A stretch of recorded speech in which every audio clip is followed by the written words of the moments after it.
Saya mau tanya, siap bela Al-Quran? Siap bela Al-Quran? Siap bela Al-Quran? Takbir! Presiden goblok, udah menteri agamanya saudara sesat, kurang ajar, korinya dajjal, istananya menjadi istana iblis. Woi anjing, woi babi, kenapa kau kalau ceramah pakai tarif, pasang tarif? Woi anjing, woi babi, kenapa engkau bilang kalau anak cucu kekasihku itu nggak ada? Ini harus dilawan, Pak. Saya bilang Anda tuh merusak marga Ba'alawi.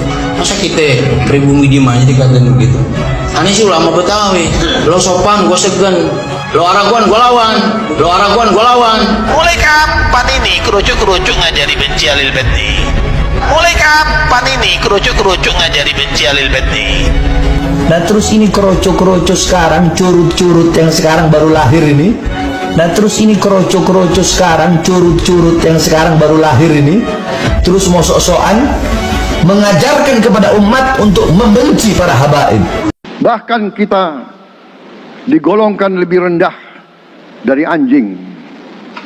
Banyak prasasti-prasasti dan marmer, banyak papan-papan di mana disebut Honden and Inlander Verboden. Karena apa? Para KPI Ba'alawi itu membela tuannya, bukan membela kita. Bukan membela negeri kita Nusantara itu, enggak. Membela tuannya alias Wilhelmina dan anak buahnya, ya Belanda ke-9. Lah kita ini Jawa semua. Itu kelas rendah dengan itu. Inlander, Verboden, Verhonden and Inlander. Yang bisa menikmati fasilitas hidup itu hanya mereka, pribumi anjing semua, dianggapnya kayak gitu. Jadi jenengan pulau-pulau ini dianggap anjing. Jadi kalau ada ceramah para kabib, ya anjing, ya memang itu doktrin Belanda. Indonesia ini tidak membutuhkan sedikit apapun dan secuil apapun dari orang-orang Yaman. Sekalipun itu Habib, Kiai, santri dari Yaman, Indonesia tidak butuh. Indonesia itu sudah gemar ripah Jinawi tanpa orang Yaman. Kalau Anda merasa Habib merasa hebat, pulanglah ke Yaman dengan sukarela, tidak bikin benalu di negara orang. Ini adalah negeriku, negerinya Jokowi, negerinya Prabowo, negerinya orang Indonesia, bukan negerinya orang Yaman. Kalau seumpama masih ngeyel, cabut, pulangkan mereka ke negaranya. Ini saudara-saudara kalian, menurut saya adalah bentuk kejahatan terhadap negara Kesatuan Republik Indonesia. Dan saya mohon kepada seluruh aparat dan pemerintah, jangan tinggal diam, bergeraklah kalian membela bangsa dan negara ini yang sudah diacak-acak oleh orang. Mungkin apa badan? Mungkin apa badan? Para sedulur, maka dari itu para saya minta kepada kaum Ba'alawi, hiduplah dengan tentram di Indonesia.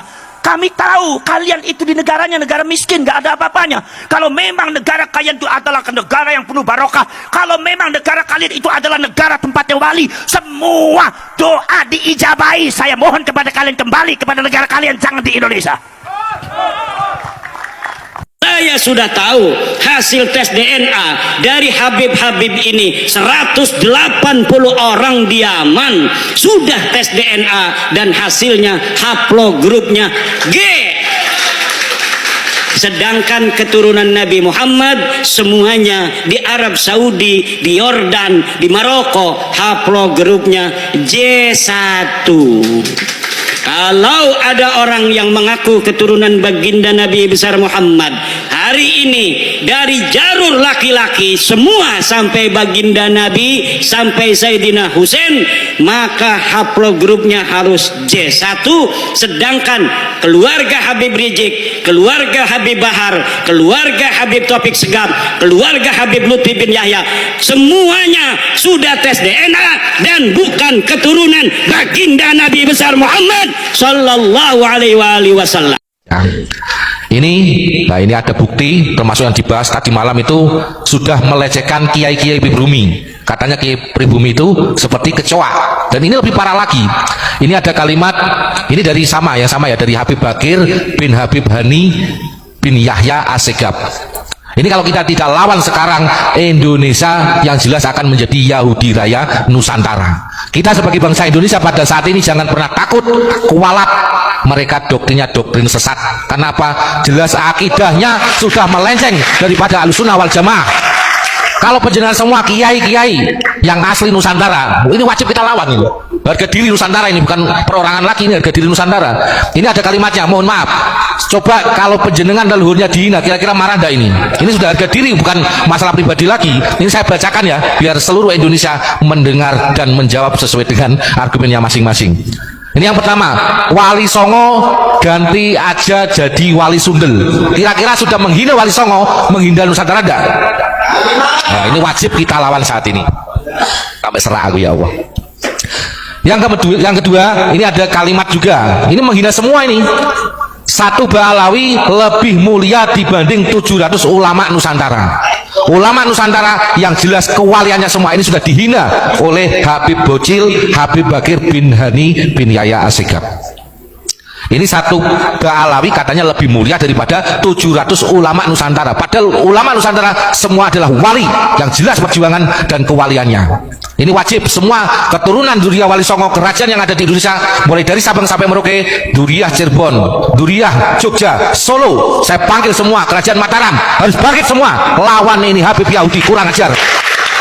Ini ada yang ketiga, ini juga penantang ini karena ini di channel Gus Jazuli, ini Banten, ini juga Pondok Thariqah Qadiriyah wa Naqsabandiyah. Kita wajib menjaga marwah Thariqah Qadiriyah wa Naqsabandiyah. Ini ada kalimat, ayo jis ribut sini, bangunin tuh Wali Songo palsu, Wali Songo dipalsu-palsukan. Kira-kira penjenengan marah gak ini? Ini yang keempat, ini saking banyaknya ini sudah menghina semua. Kalimatnya lagi, gak butuh kitab, gue Zionis. Ini sudah mengakui bahwasanya dia adalah Yahudi. Gue Zionis, gak butuh kitab dan gak butuh itu semua. Sampai batuk, masya Allah. Ya, nanti minum apa? Yang kelima ada kalimat lagi, zina di luar nikah itu awalnya ajaran Kiai Nusantara, ya kan?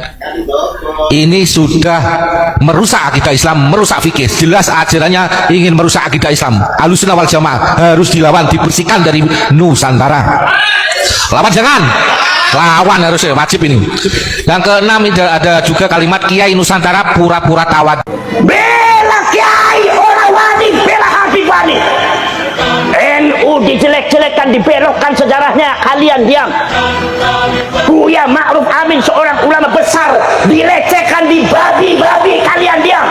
Gus Yakub pimpinan Ansor dan Banser di iblis menteri agama di iblis, kalian diam. Sampai tingkat polres dulu, tingkat Mbah Hasyim As'ari dianggap orang bodoh, kalian diam. Banser Ansor di PKI kalian diam. Tapi kalau ada Habibnya ente disenggol, ente ngamuk-ngamuk, Akbar takut ente uang NU asli dapat kutu. Makanya justru sebetulnya perjalanan dan perjuangan ini yang harus ada di garda depan adalah Nahdlatul Ulama. Karena yang dirugikan, dicaci maki, dijatuhkan muruhnya adalah NU, yang dirampas jamaahnya NU, yang dicaci maki, dirampok sejarahnya NU, semuanya NU. Tapi pengurus NU dari awal, dari atas sampai bawah semuanya diam, bahkan masih ambivalen, masih bela Habib.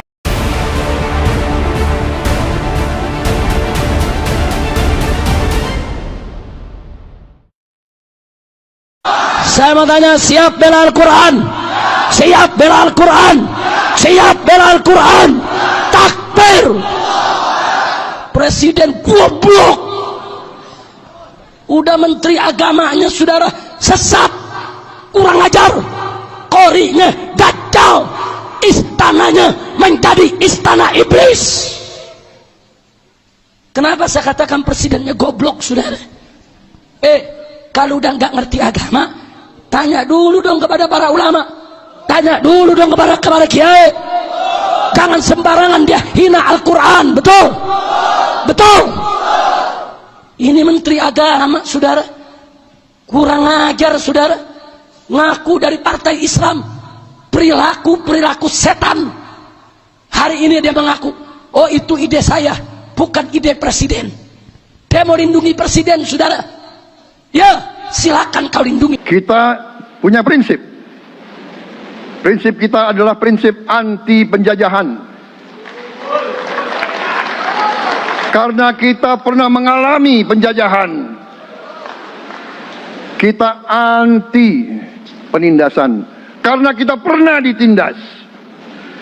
Kita anti rasialisme. Kita anti apartheid. Karena kita pernah mengalami apartheid. Waktu kita dijajah, bahkan kita digolongkan lebih rendah dari anjing. Banyak prasasti dan marmer, banyak papan-papan di mana disebut Honden and Inlander Verboden. Saya masih lihat prasasti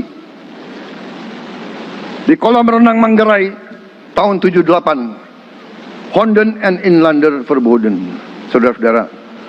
Karena itu kita punya prinsip, kita harus solider, kita harus membela rakyat-rakyat yang tertindas di dunia ini. Kalau bisa kembalikan ke asal perjuangan para wali dulu dengan libaan, berzanjenan, syarofil anaman, azaban nadoman, itu kan ada 5 itu. Saya akan tibaan itu kan sudah 5 kan cukup, nggak perlu ditambah-tambahin sing tudurur. Lah, di antara pengarang sing tudurur yang kami bahas beberapa hari yang lalu itu pernah mengakui Kanjeng Nabi saja itu berguru nahwu kepadanya. Berdasarkan mimpinya Habib Abdurrahman bin Ubaidillah As-Segaf. Padahal ketika kami teliti di dalam kitab aslinya nggak sesuai. Nah, ini kan kebohongan itu. Jika ada ulama sering berbohong lebih dari 3 kali, itu nggak bisa dijadikan sebagai panutan lagi. Mohon maaf loh, ulama loh, tukang berfatwa loh ya. Bahaya. Ibarat kalau perawi hadis itu sudah gugur, seling lupa, nggak ndobit ya ingatannya, terus bohong gitu. Berbohong atas nama kambingnya, membohongi kambing saja itu loh, gugur riwayatnya, nggak sokeh lagi riwayatnya.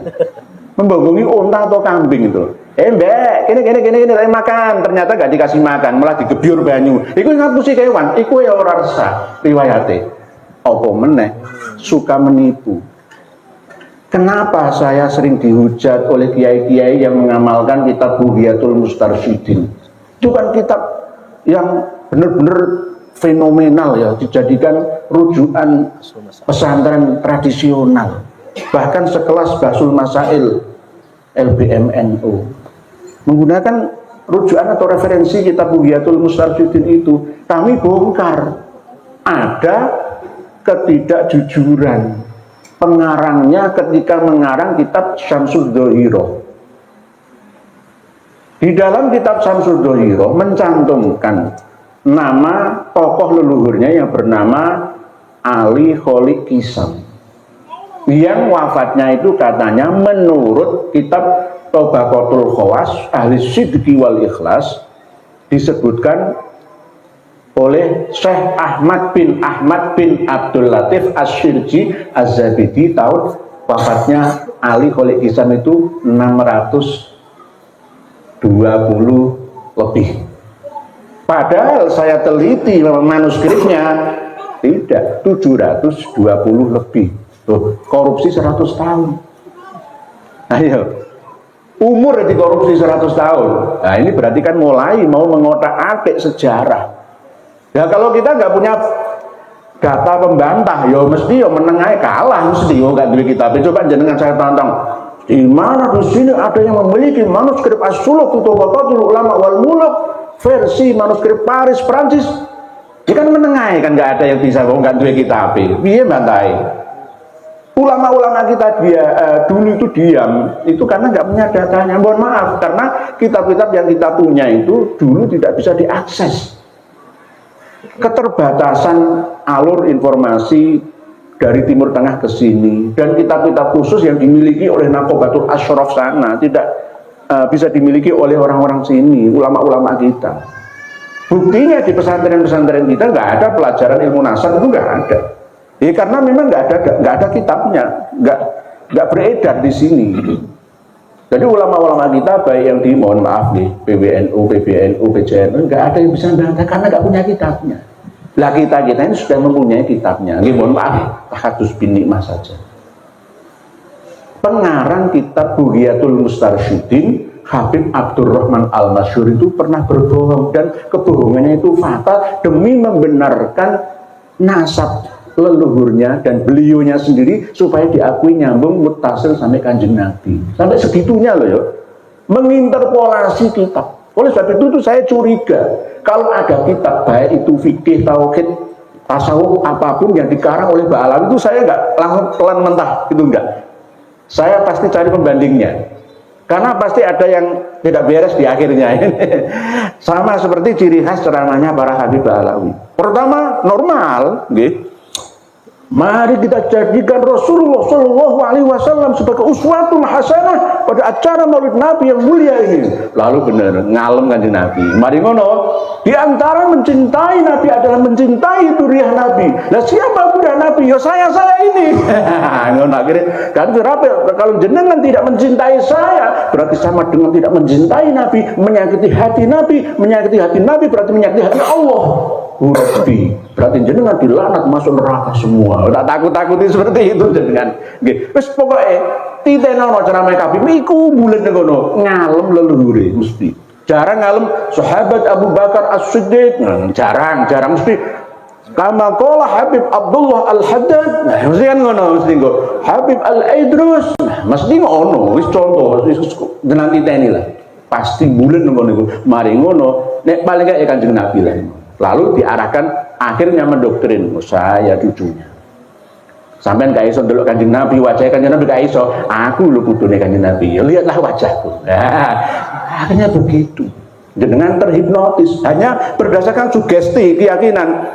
Mantep, tidak menggunakan akal sehat. Akhirnya dalam pengaruh dendam mereka. Nah, inilah yang berbahaya. Keyakinan yang dibangun atas dasar ketidaktahuan itu rentan akan pembelokan. Oleh sebab itu semua harus atas dasar ilmiah. Penelitian Kiai Haji Naduddin Utsman itu sudah sesuai dengan kaidah ilmiah. Jangan salahkan beliau ketika membatalkan nasabah Alawi, kitab-kitab sendiri yang membatalkan Alawi. Gitu. Saya sering menyampaikan 5 kitab ini cari wahai para kiai, ulama-ulama di Lampung Timur ini. Cari PR bersama MUI, kitab Tabaqat Fuqaha'il Yaman, kitab As-Suluk fi Tabaqatul Ulama wal Muluk, kitab Tuhfatuz Zaman fi Tarikh Sadatil Yaman, kitab Tabaqatul Khawas Al-Sidqi wal Ikhlas. Yang kelima, kitab Tabaqat Sulaha'il Yaman. Ini kitab abad 5, 6, 7, 8, 9 sampai 10 Hijriah. Apakah di dalam kitab ini mengakui mengisbat nasabah Alawi? Padahal ini kitab internal ulama terkenal di Yaman, di keseluruhan Yaman sampai Oman kalau sekarang. Tapi tidak mencatat, tidak mengakui. Padahal leluhur asal usulnya para habib yang ada di Indonesia itu dari sana. Oh di sana saya nggak mengakui kok. Di sini kok malah mengakui. Itu gimana? Minta diakui itu bagaimana? Perlu kita ketahui bersama, para hadirin hadirat semua, bahwa Habaib Alawi datang ke Indonesia itu secara gelombang besar-besaran itu pada abad 19 Masehi. Setelah Perang Jawa, Pangeran Diponegoro ditangkap, diungsikan ke Manado, Sulawesi Utara sana, dipindah ke Makassar, Sulawesi Selatan sana. Akhirnya pengikutnya ini diredam, para kiai-kiai pengikut tarekat-tarekat ini diredam dengan mendatangkan mereka sebagai tenaga kerja pertama, begitu juga sebagai mata-mata pada tahun 1850-an Masehi. Paling banter 1880 Masehi. Ya, sampai bergelombang 1900 sebelum Indonesia merdeka. Seandainya Jepang tidak datang ke Indonesia yang menggelorakan perang dunia sebagai tentara Asia Timur Raya, Indonesia tidak akan bisa merdeka. Karena apa? Para Habaib Alawi itu membela tuannya, bukan membela kita. Bukan membela negeri kita Nusantara itu, enggak, membela tuannya alias Wilhelmina dan anak buahnya, ya Belanda kesemuanya. Jadi kalau Belanda terus menjajah Indonesia itu mereka diuntungkan karena dijadikan sebagai kasta kedua. Yang pertama Eropa, yang kedua Arab, Yaman, Hadrami, Cina, ya sebagian India. Lah kita ini Jawa semua. Itu kelas rendah jenengan itu. Inlander, verboden, and inlander. Yang bisa menikmati fasilitas hidup itu hanya mereka. Pribumi anjing semua. Dianggapnya kayak gitu. Jadi jenengan pulau-pulau ini dianggap anjing. Jadi kalau ada ceramah para habib, ya anjing, ya babi. Ya memang itu doktrin Belanda. Gitu loh. Doktrin Belanda itu seperti itu. Jadi mereka, para habib itu meneruskan doktrinnya Belanda untuk terus mencengkeram kita, membodohkan kita, supaya negara kita nggak bisa maju. Bal-balan wae lho iso melu-melu, al-kaf ya melu-melu. Mungkin kena pengaruh bahasa nasab di Indonesia. Sampai Indonesia dua-dua gitu. Dan jadi aku menang aslinya. Habib Ahmad Al-Kaf. Al-Kaf itu Mbak Alawi. Periksa kitab Khidmatul Asyirah. Ayo, 346 marga tapi tinggal 125 mengerucut 75 marga Mbak Alawi semua. Al-Kaf itu Mbak Alawi. Al-Habsi itu campuran, ada yang Mbak Alawi, ada yang asli Arabi. Al-Habsi itu asli Ethiopia. Wong ireng-ireng kayak rohimnya itu Al-Habsi sebagian. Tapi ada yang Al-Habsi Mbak Alawi. Jadi itu ya teman-teman, ceramah dari Habib Rizik dan Habib Bahar, yang mana Habib Rizik mengatakan presiden goblok, menteri agamanya sesat, Polrinya ini gagal, terus istananya iblis gitu ya teman-teman, dan mendapatkan kritikan dari para kiai-kiai dan ulama ini ya teman-teman. Dan ada juga Pak Bumi tidak butuh orang Yaman tinggal di Indonesia katanya, ya suruh pulang aja ke Yaman gitu ya katanya. Dan Habib Rizik mengatakan dalam ceramahnya itu mengatakan anjing lah, babi lah gitu teman-teman, dan ini mendapatkan sorotan ya. Dan di sini ada pidato Bapak Presiden Prabowo Subianto, yang mana Presiden Prabowo Subianto mengatakan Indonesia punya prinsip gitu ya, bukan waktunya, bukan zamannya dijajah gitu ya teman-teman. Dan ada tanggapan-tanggapan dari para kiai-kiai di Indonesia, ada tanggapan dari Abbas, Kiai Haji Imaduddin, Kiai Haji Nur Ihya, dan para kiai-kiai yang lain juga menanggapi tentang pidato-pidato dari para habaib ini ya teman-teman. Oke, terima kasih buat semuanya, semoga video ini bermanfaat dan sampai jumpa di video selanjutnya.